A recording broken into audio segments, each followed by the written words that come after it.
Curry అయితే almost అయిపోయిందండి. కానీ మనం కొద్దిసేపు ఇలా అదేనండి కొద్దిసేపు ఇలా మూత పెట్టేసి లో ఫ్లేమ్లో మనం ఇలా ఉంచి ఒకసారి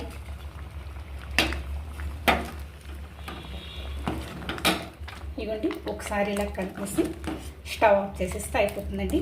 లీవ్స్ మనకి ఎప్పుడు కూడా ఆనియన్స్ చూడండి, ఆనియన్స్ మెత్తగా మంచిగా ఉడికాయి. అండ్ ఇంకేంటి అదే ఏంటంటే అది పచ్చిమిర్చి ఆనియన్స్ అన్నీ కూడా మెత్తగా ఉడికినట్టు ఉన్నాయి. కానీ ఇంకా మరీ ఇది లేదండి.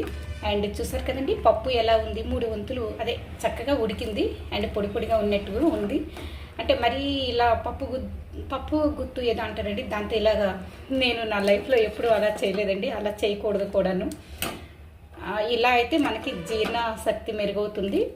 మనకి కూడా పొట్టలో ఒకసారి ఫుడ్డు అదేనండి కొంచెం అరిగే శక్తి ఉండాలి అంటే, అరిగించుకునే శక్తి ఉండాలంటే మనం వండుకునే లీవ్ కర్రీస్ కానీ పప్పు లీవ్ కర్రీస్ ఇలా వండుకోవాలండి. పప్పు ముఖ్యంగా ఈ రకంగా ఉండాలండి.